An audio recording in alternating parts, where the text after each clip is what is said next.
오늘 우리가 함께 나눌 하나님의 말씀은 빌립보서 1장 12절에서 26절까지 말씀입니다. 빌립보서 1장 12절에서 26절까지 말씀입니다. 형제들아, 내가 당한 일이 도리어 복음 전파의 진전이 된 줄을 너희가 알기를 원하노라. 이러므로 나의 매임이 그리스도 안에서 모든 시대 안과 그 밖에 모든 사람에게 나타났으니 형제 중 다수가 나의 매임으로 말미암아 주 안에서 신뢰함으로 겁없이 하나님의 말씀을 더욱 담대히 전하게 되었느니라. 어떤 이들은 투기와 분쟁으로, 어떤 이들은 착한 뜻으로 그리스도를 전파하나니 이들은 내가 복음을 변증하기 위하여 세우심을 받은 줄 알고 사랑으로 하나. 그들은 나의 매임에 괴로움을 더하게 할 줄로 생각하여 순수하지 못하게 다툼으로 그리스도를 전파하느니라. 그러면 무엇이냐? 거칠어로 하나 참으로 하나 무슨 방도로 하든지 전파되는 것은 그리스도니 이로써 나는 기뻐하고 또한 기뻐하리라. 이것이 너희의 간구와 예수 그리스도의 성령의 도우심으로 나를 구원에 이르게 할 줄 아는 고로 나의 간절한 기대와 소망을 따라 아무 일에든지 부끄러워하지 아니하고 지금도 전과 같이 온전히 담대하여 살든지 죽든지 내 몸에서 그리스도가 존귀하게 되게 하려 하나니 이는 내게 사는 것이 그리스도니 죽는 것도 유익함이라. 그러나 만일 육신으로 사는 이것이 내 일의 열매일진데 무엇을 택해야 하는지 나는 알지 못하노라. 내가 그 둘 사이에 끼었으니 차라리 세상을 떠나서 그리스도와 함께 있는 것이 훨씬 더 좋은 일이라 그렇게 하고 싶으나 내가 육신으로 있는 것이 너희를 위하여 더 유익하리라. 내가 살 것과 너희 믿음의 진보와 기쁨을 위하여 너희 무리와 함께 거할 이것을 확실히 아노니 내가 다시 너희와 같이 있으므로 그리스도 예수 안에서 너희 자랑이 나로 말미암아 풍성하게 하려 함이라. 아멘. 사람들은 살면서 다양한 종류의 일을 합니다. 그렇다면 어떤 일을 할 때 사람들이 그 일을 활기차게 그리고 제대로 할 수 있는 방법은 무엇일까요? 아마도 모든 사람이 자신이 하고 있는 그 일의 의미와 목적 그리고 그 일을 하는 이유에 대해서 올바르게 알 때 그때 자신에게 주어진 일을 가장 잘 할 수 있을 것입니다. 실제로 직장인들을 대상으로 한 어떤 조사에 따르면 70% 이상의 사람들이 회사에서 무기력함을 경험한다고 합니다. 무기력함을 느끼는 것에는 다양한 이유가 있죠. 그동안 너무 많은 일을 과도하게 열심히 해서 흔히 말하는 그 번아웃을 경험한 경우가 대표적입니다. 혹은 원하는 승진이 되지 않거나 경쟁에서 밀리는 경우도 있죠. 그리고 다른 사람들이나 회사에서 회사에게 충분한 보상을 받지 못했다라고 느낄 때 그때 무기력함을 느낀다고 합니다. 직장인들이 무기력함을 느끼게 되는 이유는 이렇게 다양하게 나타나지만 저는 어떤 점에서 이 다양한 이유들이 결국 가리키는 것은 한 가지라고 생각합니다. 그것은 직장인들이 열심히 일을 하다가 어느 순간 자신이 지금 하고 있는 일의 의미와 목적 그리고 그 일하는 이유를 찾지 못하게 될 때 그때 무기력함이 자연스럽게 다가온다라는 것이죠. 몸에 이상이 생길 정도로 열심히 일을 했지만 어느 순간 자신이 왜 그렇게 하고 있는지 헷갈리기 시작합니다. 나를 위해서인가? 아니면 회사를 위해서인가? 그런데 내가 내 몸을 이렇게 상하면서까지 회사를 위해서 이렇게 힘들게 일하는 것이 맞는가? 이런 질문들이 생길 수 있습니다. 아니면 내가 그래도 다른 사람들보다 훨씬 열심히 일한 것 같은데 왜 내 노력과 헌신을 이 다른 사람들이나 회사에서는 잘 몰라주지? 이런 마음도 충분히 생길 수 있죠. 문제는 이런 생각이 들 때 그때 사람들은 이 더 이상 자신이 열심히 일을 할 필요가 없다라고 느끼게 되는 것입니다. 그리고 이것이 점점 심해지면 아무것도 하기 싫어하는 그런 무기력함이 경험될 수 있는 것입니다. 실제로 심리학 분야에서도 이런 사람들의 모습에 대해 많은 연구가 있었던 것으로 알고 있습니다. 결론은 분명합니다. 사람들은 힘든 일보다 의미를 못 찾는 일을 더 괴로워한다라는 것이죠. 아무리 힘든 일이라 해도 그 일이 의미 있는 일이고 분명한 목적과 목표가 있을 때 그리고 그것을 내가 열심히 해야 하는 이유를 자기 스스로 알 때는 사람들은 힘들고 어려운 일도 충분히 견딜 수 있다라고 합니다.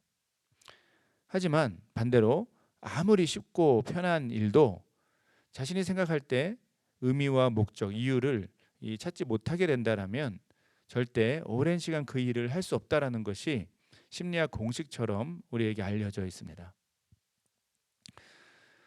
그런데 이런 원리는 여러분 우리의 신앙생활에도 똑같이 적용됩니다.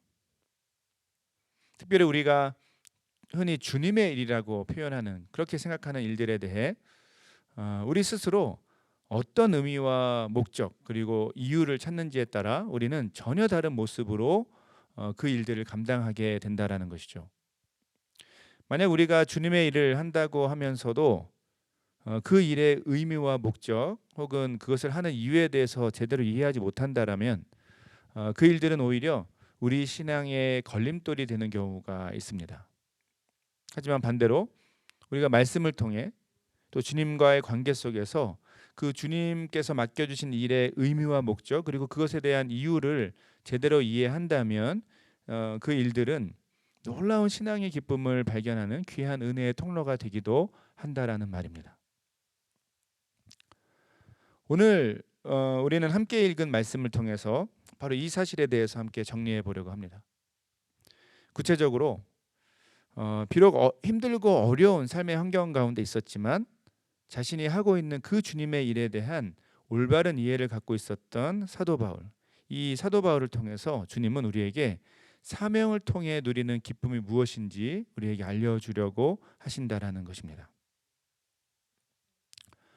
오늘 우리가 읽은 본문은 빌립보 교회를 향해 인사를 마친 사도 바울이 이제 자신의 삶의 상황을 배경으로 자신의 중요한 사역의 방향에 대해서 소개하는 내용으로 이해할 수 있습니다. 구체적으로 이미 2주 전에도 나눈 것처럼 사도 바울은 지금 매여 있는 상태, 즉 감옥에 갇혀 있는 상태입니다. 그런데 사도 바울이 이렇게 갇혀 있는 상황과 관련해서 어떤 안 좋은 일들이 그의 주변에서 일어났던 것으로 보입니다. 그 일들은 놀랍게도 사도 바울과 경쟁적으로 복음을 전하는 사람들이 사도 바울 주변에 있었다라는 것이죠. 본문 15절에서 17절을 다시 한번 읽어볼 텐데요. 우리 이해를 좀 더 쉽게 하기 위해서 쉬운 번역으로 읽어보겠습니다. 15절에서 17절입니다. 그리스도를 전파하면서도 어떤 사람들은 시기하거나 다투는 마음으로 하고 어떤 사람들은 좋은 뜻으로 합니다. 좋은 뜻으로 하는 사람들은 내가 복음을 변호하기 위해 세우심을 받은 줄을 알고 사랑으로 그리스도를 전파하지만 시기하거나 다투는 마음으로 하는 사람들은 나의 감옥 생활에 괴로움을 더하게 하려는 생각을 품고 다투는 마음으로 순수하지 못한 동기에서 그리스도를 전파합니다. 사도 바울은 지금 어떤 두 그룹의 사람들에 대해 말합니다. 이 두 그룹이 구체적으로 누구인지 어떤 사람들인지 정확히 알 수는 없죠. 하지만 한 가지 분명한 것은 이 두 그룹이 서로 다른 속마음을 갖고 복음을 전하는 일에 헌신했다라는 것입니다. 첫 번째 그룹은 사도 바울과 동역하는 함께 일하는 입장에서 좋은 마음과 사랑으로 복음을 전했습니다. 그런데 두 번째 그룹은 그렇지 않았던 것 같습니다. 이들은 사도 바울에 대해 반대하는 마음이 컸는데 심지어 이 감옥에 갇혀 있는 사도 바울을 더 어렵게 하려고 혹은 사도 바울보다 더 좋은 결과를 얻으려고 경쟁적으로 복음을 전하는 일에 헌신했다라는 것이죠. 어떤 학자들은 이 두 번째 그룹의 사람들을 이단들을 가리킨다라고 말하기도 합니다. 하지만 이 본문 앞뒤의 흐름과 이 사도 바울의 다른 글들을 참고하면 이 사람들을 이단들로 보기는 어려울 것 같습니다. 가장 큰 이유는 사도 바울은 이 잘못된 가르침을 주는 이단들에 대해서는 매우 단호했기 때문이죠. 사도 바울의 평소 입장을 생각하면 이 두 번째 그룹이 전했던 그 사람들이 전했던 복음의 내용 그거 자체는 이단적인 내용들은 아니었던 것으로 보입니다. 이들은 아마도 교회 공동체 안에서 함께 활동했던 사람들은 맞는데 문제는 이 사도 바울에 대해 안 좋은 생각을 갖고 있거나 반대하는 그러한 사람들이었을 가능성이 높습니다. 자, 결국 오늘 본문에서 사도 바울이 경험하고 있었던 그 안타까운 상황은 무엇이었습니까? 지금 사도 바울은 주님의 일, 특별히 아름답고 영광스러운 이 복음 선포의 사역에서도 때론 인간적인 갈등과 다툼이 일어날 수 있다라는 것을 우리에게 보여주고 있는 것이죠. 자, 그런데 여러분, 이 사도 바울이 경험한 일들이, 그가 고백하는 일들이 우리에게도 낯설지 않은 이유가 있습니다. 그래서 우리 역시 신앙생활을 하다 보면 혹은 교회 공동체 안에서 종종 이와 같은 어려움들을 경험하기 때문에 이 사도 바울의 고백이 우리에게도 낯설지 않다라는 것이죠. 그럼 실제로 사람들이 모여서 공동체를 이룰 때 공동체 안에 사람들이 그 활동을 해가는 모습에는 여러 단계가 있습니다. 이것은 꼭 교회 공동체만이 아니더라도 어떤 종류의 공동체이든지 적용할 수 있는 어떤 원리 혹은 어떤 흐름이라고 볼 수 있죠. 첫 번째 단계는 이런 것입니다. 사람들이 순수하고 좋은 뜻으로 함께 모입니다. 그래서 어떤 일들을 하게 되죠. 자, 그런데 그렇게 좋게 시작한 일들이 잘 진행되고 좋은 결과를 얻게 되면 두 번째 단계로 이 모이는 사람들의 사이즈가 커지고, 이게 공동체의 사이즈가 커지고 어쩔 수 없이 구조란 것이 생기게 됩니다. 물론 이 공동체에서 갖고 있는 구조는 그 자체는 매우 유익한 것이죠. 필요한 것입니다. 자, 그런데 세 번째 단계에서 이 공동체의 사이즈가 커지고 또 구조로 나눠지는 것에서 오는 여러 가지 이해관계, 즉 이득과 손해에 따라서 때론 공동체 안에서 서로 그룹이 나뉠 때도 있습니다. 이 서로 다른 그룹이 한 마음으로 활동하면 좋겠지만 가끔은 서로 치열하게 양보하지 않고 끝을 볼 것처럼 싸우는 일들도 일어나기도 하죠. 여러분, 이제 제가 이제 강조하고 싶은 포인트가 이건데, 이 정도 단계로 공동체가 악화되면 굉장히 흥미로운 한 가지 현상이 나타납니다. 그것은 그 싸우는 공동체 안에 사람들이 자기들이 지금 왜 처음에 함께 모였는지, 그리고 자신들이 무슨 일을 하기 위해 모였는지 제대로 기억하지 못하는 현상이 나타난다라는 것입니다. 처음에 순수하고 좋은 마음으로 하려고 했던 일들보다 자신들이 지금 경험하고 있는 그 싸움에서 이기는, 그 갈등에서 이기는 것에 모든 것을 쏟아붓는 신기한 모습이 나타나는 것이죠. 앞뒤가 바뀐 모습입니다. 어떻게 보면 이런 모습만큼 어리석고 황당한 일은 없을 것 같습니다. 좋은 뜻으로 좋은 일을 하려다가 결국 그 일은 생각에서 완전히 사라져 버립니다. 그리고 이익과 자존심만 쫓으며 진흙탕 싸움을 하는 그런 어리석은 사람들의 모습을 우리가 이 세상에서, 사회에서 찾는 일은 전혀 어렵지 않습니다. 이런 모습이 아주 흔하게 나타나는 분야가, 영역이 그 정치이죠. 혹은 뭐 교육 사업이나 사회 사업도 모두 처음에는 좋은 뜻으로 시작한 일들인데 어떤 경우는 심각하게 안 좋은 결과를, 갈등과 다툼의 결과를 내기도 합니다. 자, 그런데 여러분, 오늘 본문이 우리에게 경고하는 것은 무엇입니까? 놀랍게도 주님의 일, 교회 공동체 안에서도 이런 모습은 얼마든지 나타날 수 있다라는 것입니다. 여러분, 우리가 잘 생각하지 못하지만 인간의 죄성과 그 고집은 실제로 생각보다 훨씬 견고하고 단단합니다. 그래서 우리는 주님의 일을 하면서도 얼마든지 서로 경쟁하고 싸우는 사람들을 쉽게 볼 수 있습니다. 복음과 이 주님에 대한 사랑으로 시작한 일들이 어느 순간 그 목적과 목표가 사라집니다. 그리고 그저 큰 결과, 세상이 인정할 만한 결과, 다른 사람들이 인정에 대한 목마름으로 이 처음 가졌던 순수한 마음의 목표와 목적, 주님을 향한 사랑이 이것으로 바뀌는 그런 현상이 얼마나 많은지 모릅니다. 안타깝지만 여러분, 이것이 고집스러운 인간들의 어리석은 모습이죠. 이 어리석은 모습은 주님의 이름으로 모이고 또 주님의 일을 한다라고 하는 그 교회 공동체 안에서도 얼마든지 쉽게 발견할 수 있는 그런 위험한 모습이라고 할 수 있습니다. 오늘 본문의 사도 바울의 고백에서 우리는 바로 이런 우리의 모두의 연약한 모습, 어리석은 모습을 비춰보게 되는 것입니다. 자, 그렇다면 이와 같은 우리의 어리석은 또한 부족한 공동체의 모습에 대해 오늘 본문은 과연 무엇을 우리에게 가르쳐 주고자 하셨을까요?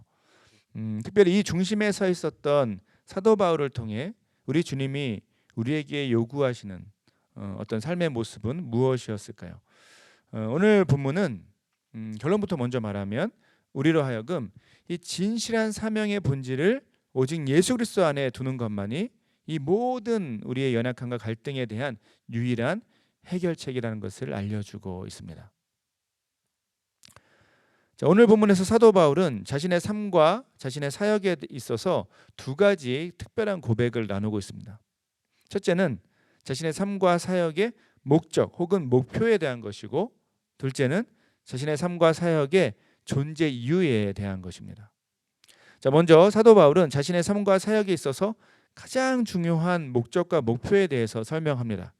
함께 20절을 쉬운 번역으로 읽어보겠습니다. 20절입니다. 내가 간절히 기대하며 바라는 것은 내가 어떤 일에나 부끄러워하지 않고 전과 같이 지금도 온전히 담대하여 살든지 죽든지 나의 몸으로 말미암아 그리스도께서 존귀하게 되시는 것입니다. 사도 바울의 이 고백의 핵심은 오직 예수 그리스도입니다. 어쩌면 억울하고 답답할 수도 있었겠습니다. 다른 사람이 자신에 대해서 인정하지 않거나 더 나아가서 거절하는 것 혹은 공격할 때 그 일을 당하는 것은 생각보다 참 슬프고 힘든 일이죠.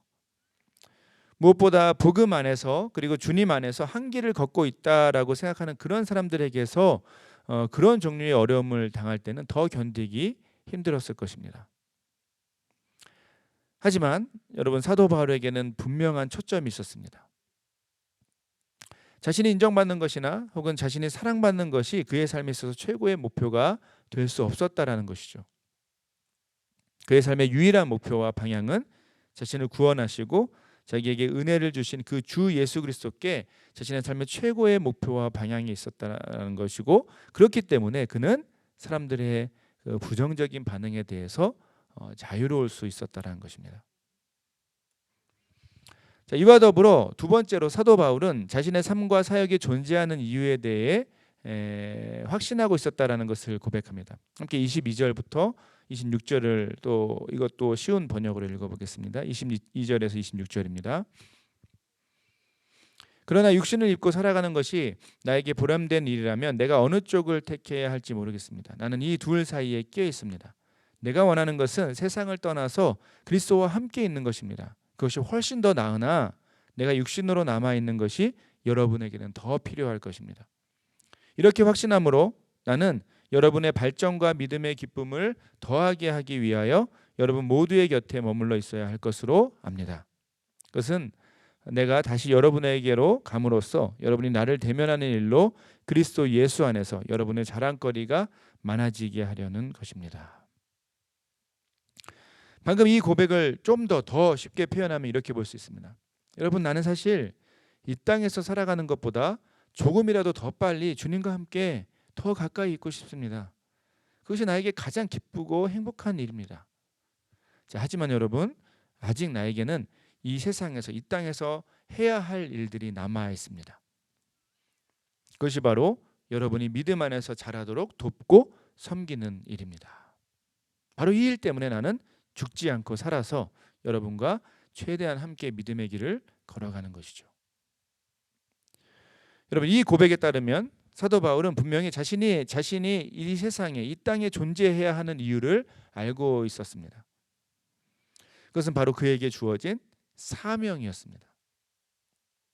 사도 바울은 자신에게 주어진 이 시간이 얼마일지는 모르지만 주님께서 주신 사명이 있기 때문에 그때까지는 이 땅에서 자신의 삶과 자신의 사역이 충분한 의미가 있다는 것을 스스로 알고 있었다는 것입니다.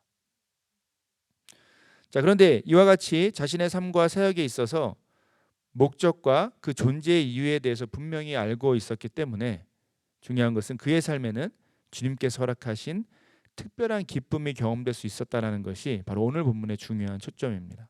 함께 18절을 다시 한번 읽어보겠습니다. 18절입니다. 그러면 무엇이냐? 거칠애로 하나 참으로 하나 무슨 방도로 하든지 전파되는 것은 그리스도니 이로써 나는 기뻐하고 또한 기뻐하리라.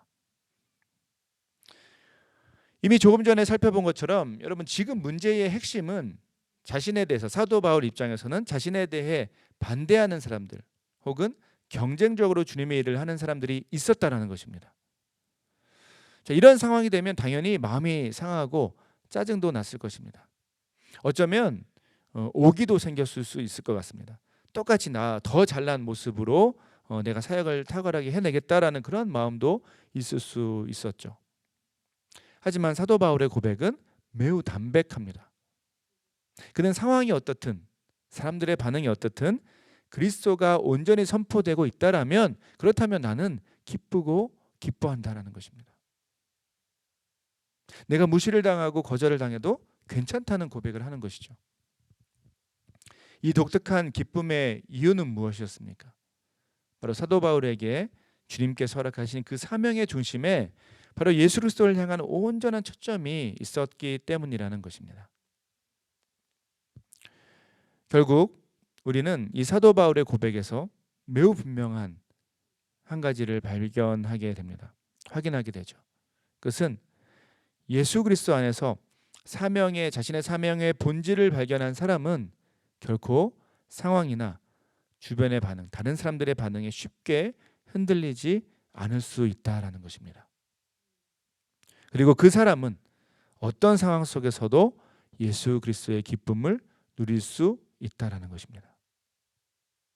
사람들의 인정을 못 받아도 괜찮습니다. 때론 무시를 당하고 거절을 당해도 괜찮습니다.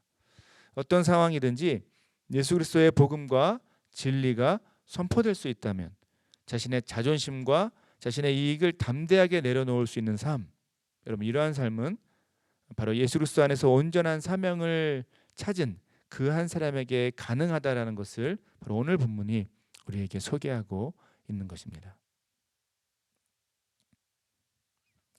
여러분 그렇습니다. 오늘 본문이 우리에게 분명하게 선포하는 것은 자신의 삶의 사명을 오직 예수 그리스도 안에서 발견한 사람이 참된 기쁨을 누린다라는 것입니다. 이런 종류의 삶을 우리는 사명 중심의 삶이라고 표현해 볼 수 있습니다. 그리고 주님은 우리가 이 사명 중심의 삶을 통해 세상이 알 수 없는 기쁨과 담대함 또한 자유를 누리기 원하신다는 것을 우리는 기억해야 합니다. 오늘 본문에서 비춰보는 이 사명 중심의 삶은 우리의 말로 이렇게 한번 정리해 볼 수 있습니다. 사명 중심의 삶을 사는 사람은 첫째, 자신이 가장 소중히 여겨야 할 최고의 가치 혹은 최우선순위가 무엇인지를 아는 사람입니다. 그리고 둘째, 자신의 섬김, 자신의 사역이 자신의 일이 필요한 이 세상의 필요를 예민하게 인식하고 그것을 올바르게 깨닫고 자신의 존재의 이유를 이 세상의 필요 안에서 발견할 수 있는 사람이라고 이해할 수 있다라는 것이죠. 자, 그런데 여러분 중요한 것이 있습니다. 이런 사명 중심의 삶을 살 때 우리에게 자연스럽게 일어나는 일들이 있는데 그것이 바로 우리 삶이 정돈된다라는 것입니다. 정리된다라는 뜻이죠. 그리고 이 사명 중심의 삶을 통해 우리는 예수 그리스도를 향한 온전한 사랑과 그 포커스가 깊어지고 또한 우리 자신의 삶의 의미를 올바르게 그때 비로소 찾을 수 있게 된다는 것입니다. 결과적으로 이런 사명 중심의 삶을 살 때 우리는 본질과 관련 없는 쓸데없는 논쟁과 다툼을 비로소 무시할 수 있게 되고 하지만 동시에 우리 삶의 본질이고 최고의 가치인 그리스도와 복음에 대해서는 그 기독교적인 진리에 대해서는 결코 양보하지 않는 단호한 삶을 당당한 삶을 살 수 있게 된다는 것입니다. 실제로 삶이 이리저리 흔들리고 또한 자신의 삶의 의미를 못 찾게 되는 사람 혹은 무기력함을 경험하는 그리스도인들의 삶은 분명히 예수 그리스도 안에서 사명을 못 찾았기 때문일 가능성이 매우 높습니다. 안타깝게도 이 시대 많은 그리스도인들이 사명감 없이 세상의 삶의 기준을 따라 살아가곤 합니다. 그래서 너무 많은 이 세상의 이야기를 듣고 그 세상의 기준에 막 흔들리며 살아가죠. 그런데 세상의 메시지 또한 우리 주변의 사람들이 우리 귀에 속삭이는 그 세상의 메시지 말들의 내용은 무엇입니까? 결국 다른 사람들에 대한 비난, 시기, 질투 그리고 인간적인 계산과 거짓 증언이 대부분 아닌가요? 심지어 교회 공동체 안에서도 우리가 다른 사람들과의 교제에서 이런 세속적인 쓸데없는 이야기들을 들을 때가 훨씬 자주 있습니다. 하지만 여러분 청년 공동체에서 우리는 절대 이런 것을 배우면 안 됩니다. 제가 간절히 여러분에게 바라고 부탁하는 것은 청년 공동체에서 여러분은 여러분의 삶의 목표와 이유가 어디에 있는지 올바르게 깨닫고 이 사명 중심의 삶을 이 청년의 때에 열심히 훈련해야 한다는 것이죠. 이와 같이 우리가 이 세상을 살아가야 할 목표와 이유를 알게 될 때, 그것을 기억할 때, 그때 비로소 우리는 세상에서 우리에게 전해지는 그 부정적인 메시지들과 우리에게 다가오는 다양한 관계와 삶의 어려움을 당당하게 이겨낼 수 있게 된다는 것입니다.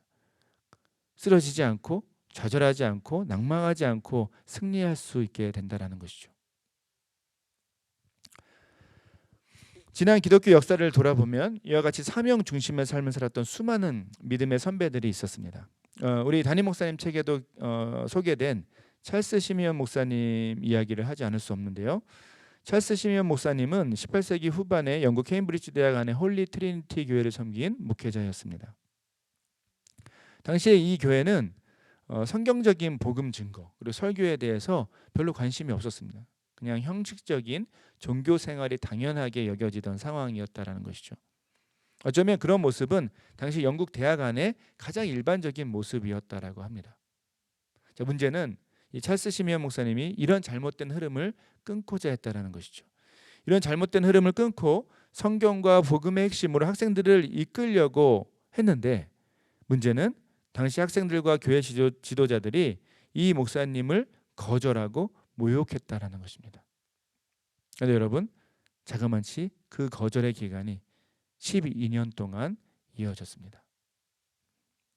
하지만 이 인내의 시간을 포기하지 않고 자신의 그 사명을, 주님께서 맡기신 사명의 자리를 지킨 이 찰스 시미언 목사님의 사역이 결국에는 열매를 맺게 됩니다. 죽어가던 메말라 있던 이 영국 교회 안에 놀라운 회복과 부흥의 역사를 이루는 토대가 되었다라는 것이죠. 그리고 여러분, 기독교 역사를 잘 돌아보면, 특별히 청년들이 이 선교의 역사를 잘 돌아보면 19세기에 일어났던 이 복음주의 학생운동 그리고 선교운동에 굉장히 중요한 토대에, 그 출발점에 이 목사님의 사역이 있었다는 것을 금방 확인하게 됩니다. 여러분, 사실 말이 12년이지 12년 동안 사람들에게 거절과 모욕을 당하는 일이 쉬운 일이었을까요? 당연히 어렵고 괴로운 일이었을 것입니다. 하지만 여러분, 사명 중심의 삶을 살 때 주님은 이 찰스 시미언 목사님에게 이 시간을 견딜 힘과 능력을 주셨다라는 것을 우리는 확인하게 됩니다. 그리고 이 사명의 자리를 지킨 그 주님의 사람을 통해 하나님은 놀라운 그분의 역사, 회복의 역사, 선교의 역사를 이루셨다는 것을 우리는 다시 한번 기억하게 됩니다. 사랑하는 여러분, 오늘 말씀과 또 우리 지난 역사, 기독교 역사의 이야기는 저와 여러분 한 사람 한 사람을 다시 한번 이 사명 중심의 삶으로 초대하고 있습니다. 과연 여러분은 여러분의 삶의 방향과 목적 그리고 삶의 이유를 어디에서 찾고 계십니까? 만약 그 안에 예수 그리스도가 없다면 우리 삶 전체가 자주 흔들릴 수밖에 없다라는 사실을 기억하셔야 합니다. 자, 그런데 비록 우리는 늘 연약하고 흔들릴 수밖에 없는 존재이지만 우리 안에, 또한 우리의 사명 안에 예수 그리스도가 있다면 이야기는 달라집니다. 우리는 여러 가지 삶의 고난과 억울한 상황 가운데서도 비록 흔들릴 수는 있지만 결코 넘어지거나 쓰러지지 않을 수 있다라는 것이죠. 흔들려도 금방 중심을 잡는 오뚜기처럼 이 마음의 중심에 예수 그리스도 안에서 발견한 그 사명이 있는 삶은 언제든지, 또한 반드시 새롭게 우뚝 설 수 있는 그 회복의 가능성이 있다라는 말입니다. 여러분, 이런 점에서 오늘 본문은 우리에게 다시 한번 질문합니다. 과연 당신의 삶의 중심에는 예수 그리스도 안에서 발견된 사명이 있습니까? 그 사명이 당신의 삶을 어디로 인도하고 있고 어떻게 당신의 삶을 강건하게 만들고 있습니까? 사랑하는 여러분, 이 질문에 대해 우리가 믿음으로 분명한 답을 할 수 있다라면, 그렇다면 우리는 어떤 상황 속에서도, 심지어 억울하고 답답한 고난의 환경 속에서도 기쁨을 누릴 수 있게 될 것입니다. 오늘 본문은 바로 이 신비한 놀라운 기쁨의 삶, 사명 중심의 삶으로 바로 저와 여러분, 우리 모두를 이끌고 있는 것입니다. 말씀을 맺겠습니다. 사랑하는 여러분, 우리에게 전해지는 세상의 목소리와 사람들의 반응들은 늘 우리를 좌절하게 하고 무기력하게 만들 수 있습니다. 우리 귀에 들리는 그 수많은 목소리들은 우리의 삶을 늘 흔들리게 할 수 있죠. 하지만 우리 중심에, 우리 마음속에, 우리 사명의 중심에 예수 그리스도 안에서 발견된 그 사명의 본질이 있다라면, 또한 우리가 이 땅을 살아가는 목표와 이유를 주님 안에서 발견하게 된다라면, 그렇다면 우리는 흔들리지 않는 믿음의 삶을 누릴 수 있습니다. 오늘 말씀을 믿음으로 붙드는, 그래서 이 놀라운 삶의 기쁨을 누리는 저와 여러분이 되길 간절히 소원합니다. 우리 각자에게 주신, 또한 우리 청년 1, 2부 공동체에게 주신 주님의 사명이 무엇인지, 또 우리가 집중해야 할 최고의 가치와 우리 존재의 이유가 무엇인지 오늘 말씀을 통해 발견하고 참된 기쁨과 또 담대함을 누리는 저와 여러분, 우리 모두가 되길 간절히 소원합니다. 제가 기도하고 오늘 설교를 마치도록 하겠습니다.